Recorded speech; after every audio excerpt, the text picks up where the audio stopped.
Hi, I'm Darrin Peppard. Welcome to the Leaning into Leadership podcast, the podcast dedicated to today's hardworking leader. Join me every Sunday for leadership insight, inspiration, and a little pep talk to keep you rolling down your road to awesome.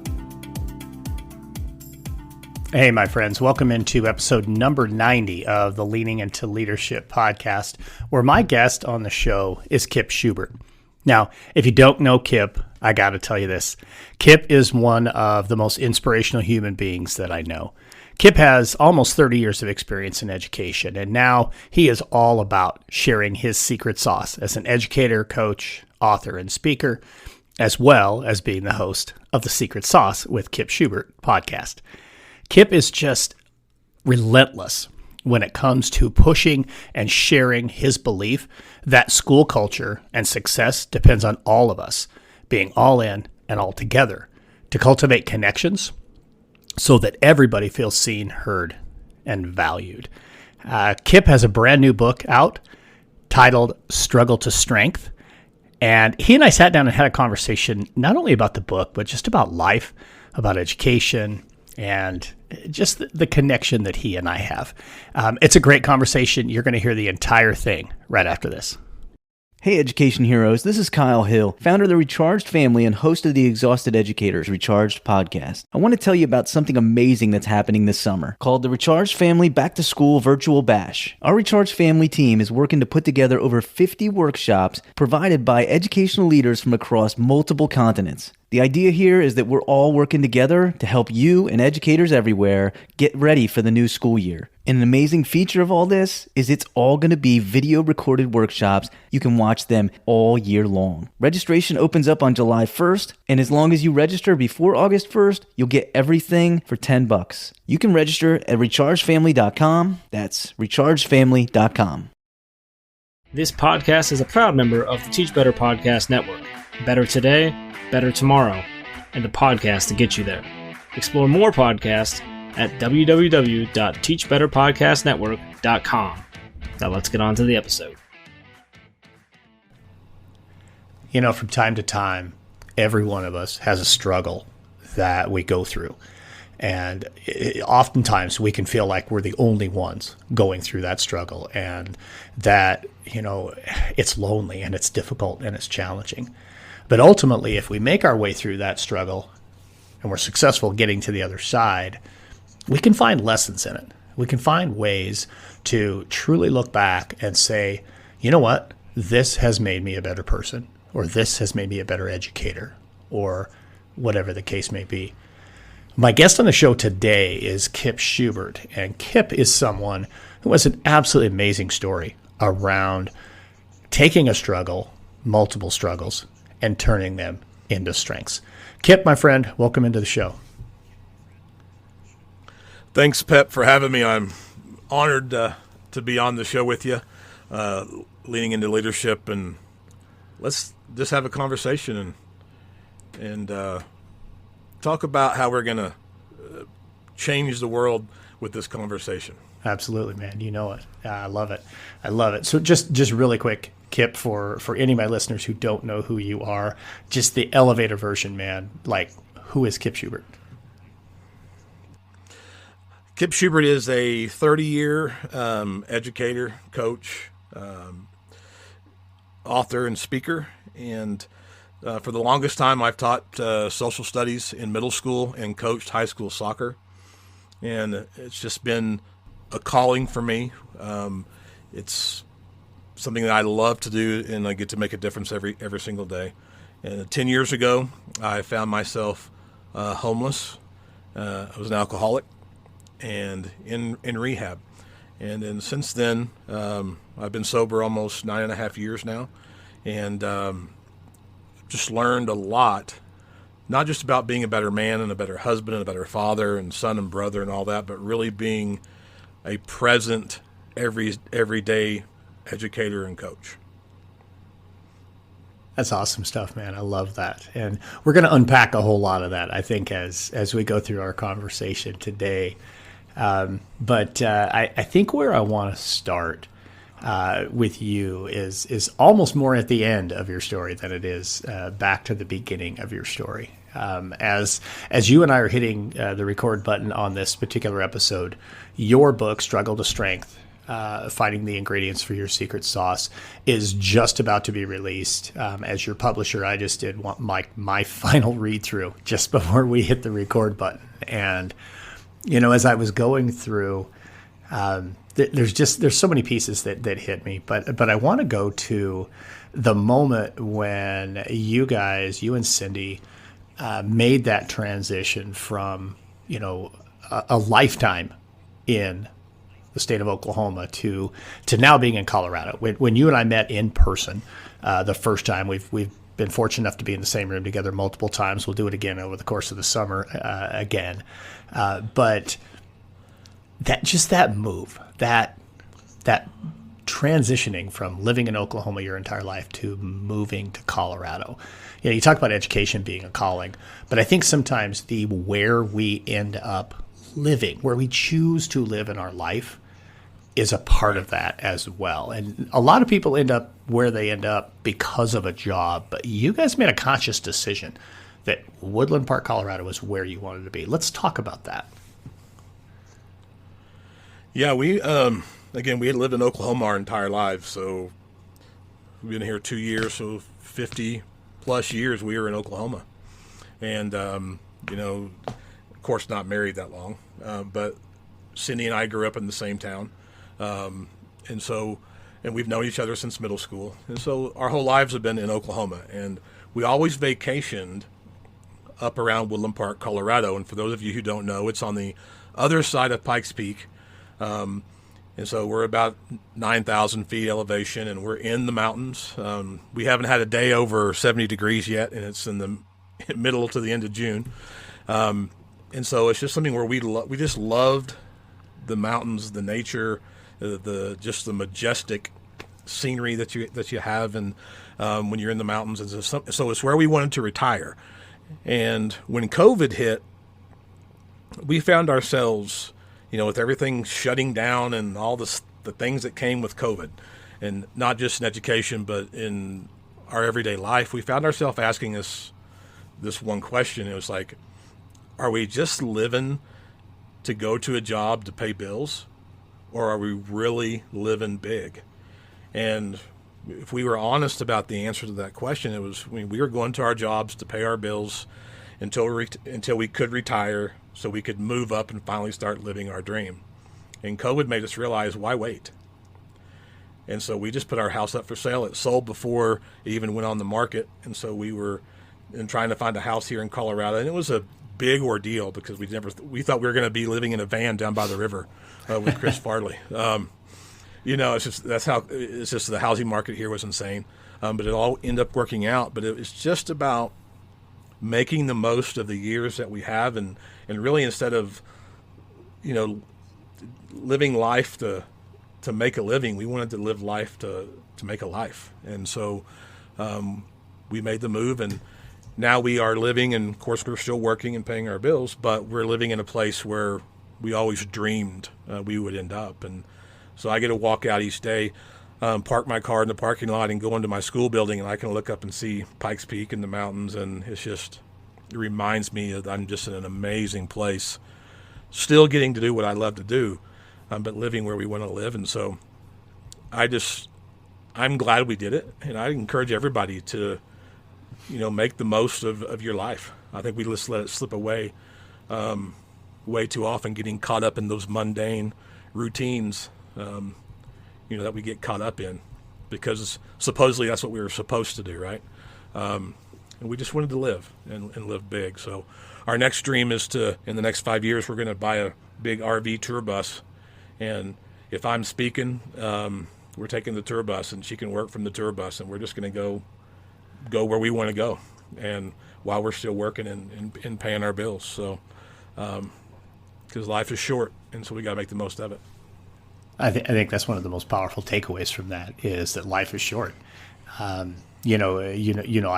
did something kind of similar with not that Omaha, Nebraska was like oh my God, this is where we've always wanted to live. I mean, we love it here, don't get me wrong, but for us it was more, Do we continue to, work, in a way simply because we have bills, simply because, we're saving towards a retirement, or we have this, or we have that, or do we just simply say, you know what, we only get to do this once. Why should we wait until we retire to do the things we want to do? And that to me, that's just such a powerful takeaway. And I do think that a lot of people maybe had a little bit of that wake up call, during the time that we went through with the pandemic, where we were stuck at home, and all of a sudden, once we got the heebie-jeebies out about not going to the office every single day or going to the classroom every single day, right?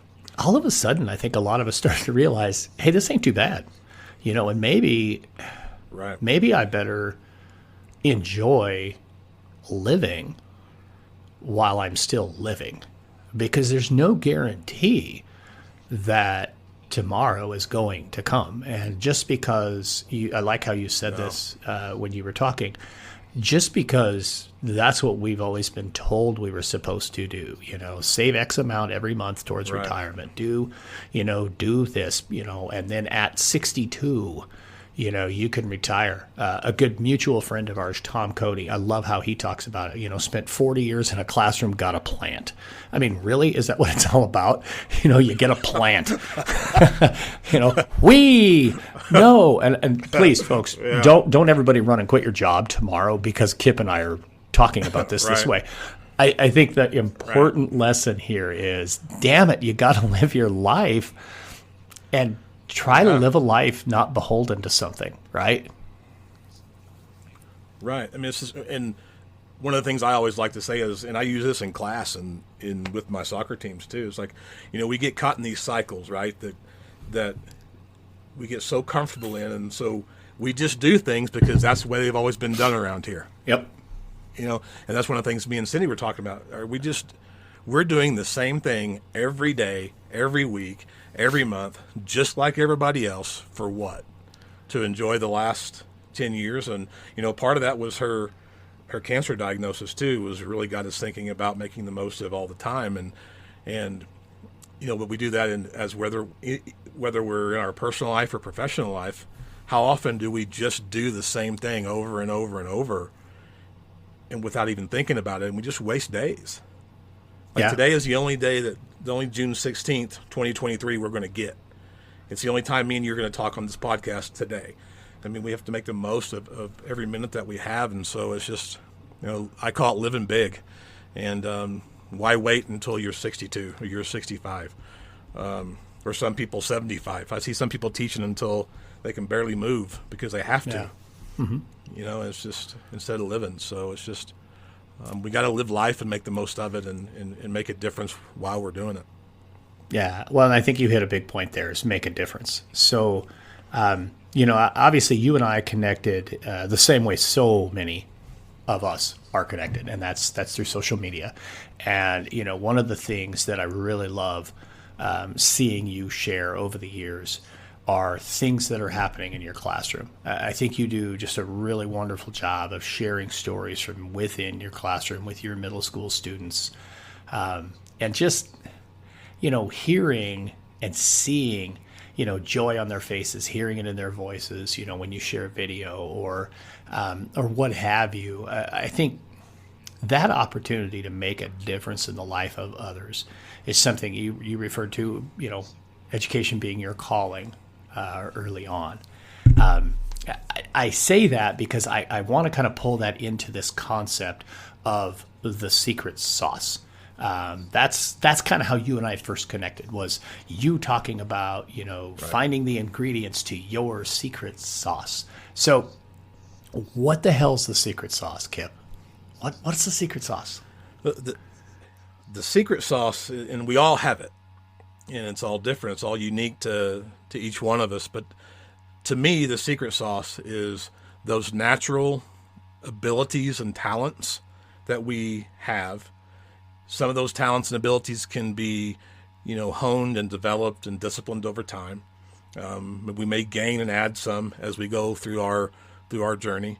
And then it's taking those abilities and talents and combining them with those defining moments in your story, those moments where you have the ability to learn something, to get a life lesson, and you either model them, and using those talents and abilities, you teach that to your students in an authentic and real and raw way. And so I knew that, from a very early age, I knew that being able to connect with people, especially young people, as I got into coaching and teaching, was a gift that I had. But I always thought that gift was for me, to build me up instead of the other way around. And I've learned the last 10 years especially how to use parts of my story to really connect with kids, because if we want that outcome of achievement and success and academic scores and data and things like that, for me, the foundation to be able to do that is to connect and build authentic, real relationships with who's in front of me. If I do that, they're going to run through a wall for me.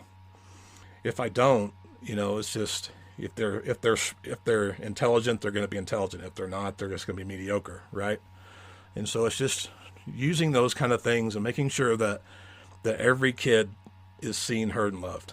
It's important to me, and understanding and earning the right to hear their story.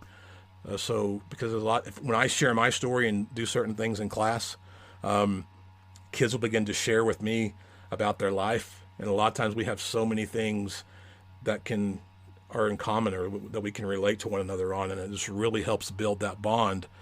And then that teaching part and that coaching part becomes that much more powerful towards whatever growth we're looking for, whether it's academic or personal or athletic or what have you. So I'm curious. I'm going to play devil's advocate here. So I'm a classroom teacher, and my principal brought you, Kip Shubert, into my school, and you're up in front, and you're talking about our secret sauce, and you're talking about relationships. Well, that's not my gift. That isn't my gift. Maybe I'm not that teacher who's really good at building relationships. How do I find my secret sauce? Or do I just tune you out and start working on my lesson plans? What's your response to, hey, I'm not about relationships. What's my secret sauce? Well, and again, that's a good question. And I think if we're in the field of education, period, no matter what your role is, whether you're administration, a classroom teacher, a coach, or even a support staff member, we're in the people business, first and foremost. And so being in the people business, whether it's your thing or not, whether you're good at it or not, you're building in relationships and you're making connections one way or the other. And so does that have to be your superpower? Something that you're good at? Not necessarily. It doesn't have to be that's your thing, right? But if you take those things that maybe you're really good at differentiation or something like that.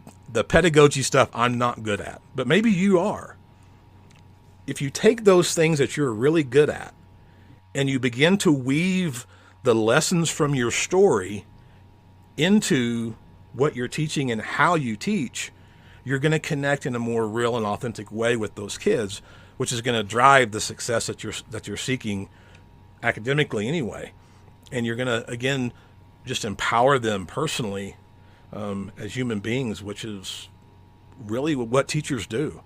And I've heard and gotten pushback on when I talk about the secret sauce, but I've had people tell me I'm not about relationships. That's not what I'm a teacher. I teach content. It's not my job to be their parent or to be their counselor or to be their mentor or whatever else. My job is to teach them science or teach them math. And I say to that, that's great. But when they're an adult, when they're 30, they're not going to remember a damn thing that you taught them about science. They're going to remember how you made them feel. And so whether you're good at relationships or building connections or not, you're still in the people business. And maybe you aren't great at it. You don't have to be, but weave those lessons in your story, because your story matters. And everyone listening, it doesn't really matter if you've been an alcoholic or homeless or not. You don't have to have these excessive bad stories. Your life could be great for the most part. But we all have things in our life that we've gone through, that we've had to grow through, that can be lessons that we can impart to these kids. Because they're not going to learn resilience and grit from working through a tough assignment in your classroom. Can they practice and develop that grit and resilience doing that? Sure. They're going to learn it because they see you model it. They see you talk about it. They see you not give up and keep pushing forward even when you want to, even when things get tough. And if you share, even if you are having a bad day, talk to your kids about it. Share with them why you're having a bad day. And it could be for some, maybe your dog, peed on your shoes before you left the house, and so you had to change. And then when you went outside, you didn't have an umbrella and you got poured on before you got to the car. I mean, it could be your coffee spilled all over you. I mean, it could be those kind of things. But when you share that, the kids are going to see, hey, that guy, that gal, they're real. They go through some same things like we go through. And so you can continue to show and model that as you teach your content. And you're still developing those connections and relations as you do that. I think the big takeaway there, so many good things right there. I love that so much. But the big takeaway there is, number one, yes, we are in the people business, period. And number two, everybody has their own special gifts and talents. You just have to be willing to lean into those things, I think. Some people, the relationship piece just is not a natural thing for them. Maybe they're just more of an introverted individual, not an extrovert, or maybe, they just are somebody who it takes time to get to know kids, or maybe they just need to be really intentional, right? I've worked with a lot of schools across the country in the last couple of years, and that has come up. That's why I ask you the question, because I've actually heard that. I'm not good at relationship building, so now what, Mr. Speaker guy? Well, you know what? You're absolutely right, Kip. You're in the people business, so you better figure it out. Maybe that means you need to find some ways to just simply be intentional. Maybe that's just a simple questionnaire for your students. You can just learn a couple of things about them without having to just sit and have those conversations. Just those little things. You don't have to find 1,000 things. You got to find one thing. Very early on in the podcast, I remember having one of my very, very close friends on the show, Eric Lillis. I don't remember the episode number, but it's like in the first 10. And Eric talked about just walking across, through his campuses are all very closely together. He's the executive director of a charter school, and just seeing a girl hanging out by herself at lunch, and he just commented on her shoes. He's a big Chuck Taylor guy. He loves Chucks. She was wearing Chucks. Boom, struck up a conversation. Like you said, just one thing. It only has to be one thing that maybe you find as a commonality that you can say something about. Heck, I build relationships with kids when I go into somebody else's school now. And it's just, I see one thing. Boom, that's all it takes. You just have to be, you just got to be willing to look, right? You got to be intentional. Yeah, and one thing I've shared, I don't know if we've ever talked about it or not, but I share this with my team at school. Get your butt out of your classroom between classes. Get into the hallways. Even if you're just giving fist bumps and high fives and talking with the kids and messing around with them and stuff, it just gives you an opportunity to connect. And I had a lot of the people on my team were always in their rooms, and they just were like, Kip's got it. He's out in the hallway. It's like, no, come on out. This is the fun part.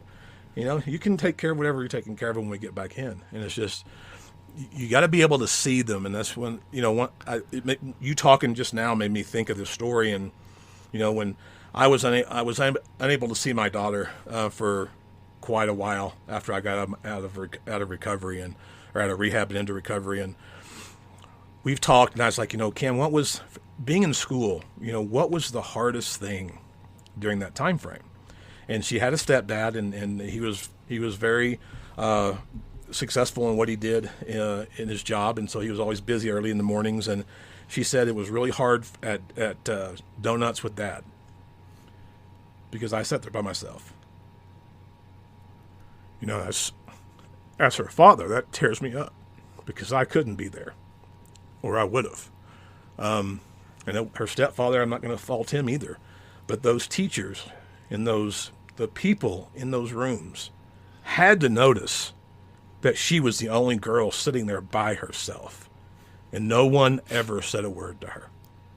And, she won't forget that. That's something that she'll remember from that time at that school that she was in. And, if someone just would have said, hey, sit down with her and let me be your dad for the day and what's going on, and at least let her to talk about it if she wanted to a little bit, would have made her feel seen and heard and loved in that situation. And so it's just those little bitty things I think sometimes that we miss so often. And, this past year at the very end of school, we all have state testing, right? And there's this kid named DJ in my mentor class, and we test with our mentor classes at Woodland Park. And so I had them, that week I had them all morning long, and we're doing the state testing. And this kid is the goofiest kid you've ever met. And there's days I'm like, and I met his parents, and they're educators. And I'm like, they did not procreate you. He's just goofy, right? And so they can bring snacks in the first day. And so he comes in with this like 3-foot loaf of bread that he bought from Walmart for $1. Like the big ones that a restaurant has for on display. And I go, DJ, what in the Sam Hill do you have? What are you doing? He goes, I got bread, Mr. Shue. I'm like, oh. I said, go put that in your locker. Go put that up. It's going to be a distraction. And we started testing, and I could see him sitting there kind of sulking. He just wanted his bread. And I reflected on that all day long. When I got home, I couldn't stop thinking about it. That bread bothered me more than it bothered anybody else. It wasn't distracting the kids. They were used to DJ doing stuff like that. And so the next day he came in, I said, you still have that bread in your locker? Yeah. I was like, go get it. And I said, let's share with the class. I was like, and I took him out in the hall and said, DJ, I'm sorry. It was my fault. I should have let you have that bread. That was my bad. I said, so bring in whatever thing you want, bring in whatever snack you want to bring in. Just kind of be within reason, okay? The next day he comes in with this huge, I'm talking like a foot-tall Himalayan sea salt shaker. And that was his snack. And I said, DJ, you're the salt of the earth. And so he poured some in his hand and sprinkled it around his desk and go, yep, I am. I'm like, and so it was just, my perspective on that first day was, I was trying to get testing started, and I didn't want to be bothered with his bread. When all I had to do was just see him and let him be him. He was going to test well. He did anyway, And so it's just those little bitty things that we have every day as an educator. We have so many opportunities to really connect and touch kids. And DJ wrote me a little note the last day of school that said, I was the only reason that he came to school every day. And I had no idea, So he thought that of me, and I made him go put his bread in his locker just because it bothered me, And so it's just, we had those opportunities each day, and I just encourage people to open their eyes and to see them and to be present and to make those connections. You don't have to be a great relationship person to be able to do that. So I think that's the perfect transition to what I want to talk about next, Kip, and that is your new book, Struggle to Strength, Finding the Ingredients to Your Secret Sauce. It's out now. Everybody should have a copy of this. It's a super powerful book, and it really tells a lot of your story and carries along with it some of those moments that you discovered your secret sauce. But as I'm going through it, it's also kind of uncovering for me those layers that I had to think about of like, what is my secret sauce? What are some things that, without giving away the whole book here, what are some things that we would want or that you would want people to be taking away from your book? It just, they'll have to read the book to get the nuts and bolts of the story, but it's the resilience and the grit and the acceptance, the grace and forgiveness that as educators and as people, we all have within us. And if I don't share my story and what I went through, and not just the recovery from alcohol and rehab, but everything else that's in the book, and with my wife's cancer and my parents and all those kind of things, if I don't share that stuff to other people, it loses meaning for me. I'm compelled to, because I want people who read this book to walk away with this knowledge that no matter what adversity they have faced, that can become their advantage. And no matter what they're going through presently or they've gone through in the past, they can overcome it. And in there somewhere, there are lessons where you can turn those struggles into strengths, to where you're not just being a better teacher, administrator, coach, you're being a better human being, because you're taking those lessons and they're not just for us. Like, your secret sauce, my secret sauce, it isn't for us, it's for other people. And so I want others to know that, and education's a tough time right now. And a lot of teachers are thinking about throwing in the towel and giving up and going on to another profession. And I just want them to take away from that book that is just those lessons of mainly resilience and grit, that if you don't quit, you win.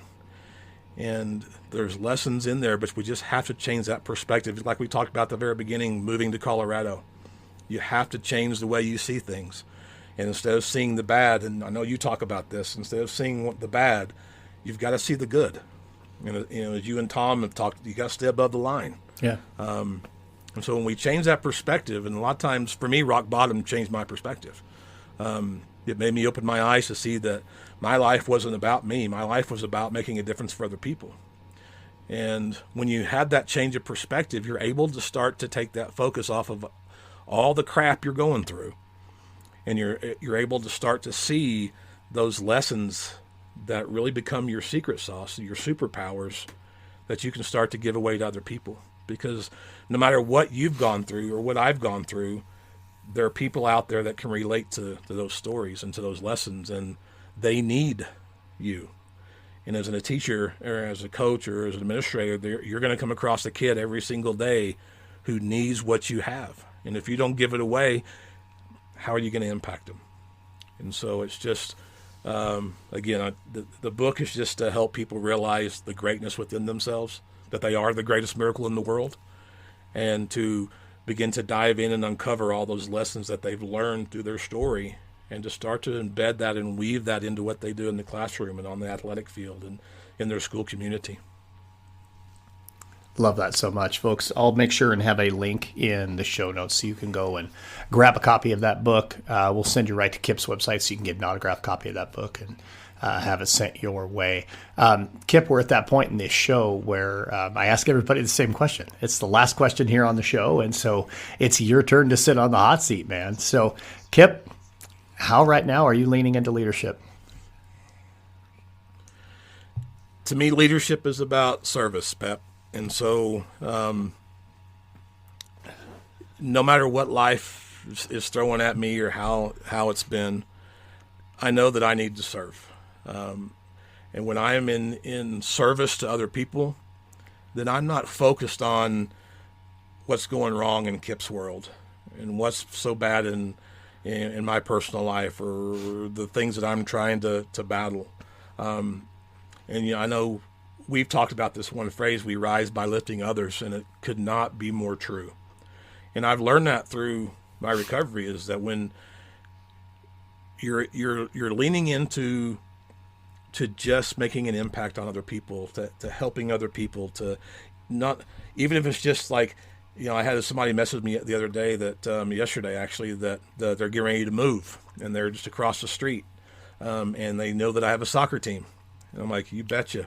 We'll get them mobilized and we'll get you moved. And it's just, when you do those things and you put your efforts and focus into helping others, all those things that you are looking for and that you need in return come back to you.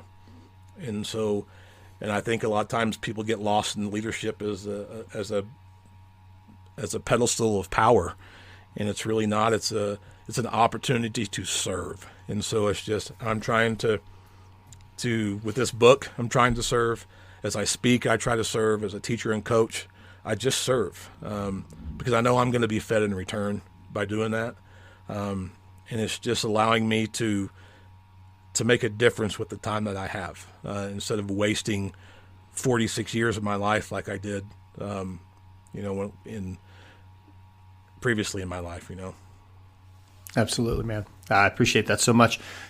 Kip, how does somebody who's listening to the show right now, who's like, wow, I got to learn more, I got to get in touch with Kip, what do they do? How do they reach out? Just go to our website. It's www.kipshubert.com. And you can email me there. My email is teamshu, so it's TEAMSHU @kipshubert.com. So you email me anytime, I'll get right back to you. But the website will get you there as well. It'll get you to the book. It'll get you to my speaking stuff. So everything that you need to know about me is right there on the website. You can, again, it's www.kipshubert.com. Outstanding. Thanks, man. I'll make sure that's in the show notes for you as well, folks. Kip Shubert, thank you so much for joining me here on Leading into Leadership. It was really an honor to have Kip here on the show and to sit down and have a conversation with him about just life in general, about his book, about his story, and about what the secret sauce really is. Kip is one of those people that, you think about who we have in our classrooms and who we have in front of our kids. And Kip is the right person to be in front of our kids. He is definitely somebody who makes a difference in the life of kids. So make sure you go and grab a copy of the book. You won't regret it. It is a fantastic book, and all those links are in the show notes for you. And now it's time for a pep talk. So I wrote a blog on this a couple of weeks ago, and I even did a pep talk video earlier this week on it. But I want to stay on this because we're at that point in time when it's time for our teachers and our students and everybody else to start returning to school. And if you're a first year or second year principal, but especially if you're a first year, you are so excited to have your staff come in, and you're so excited to have your students come in. But you're also probably pretty nervous because, let's be honest, sometimes you just don't know what you don't know, and it becomes quite a challenge.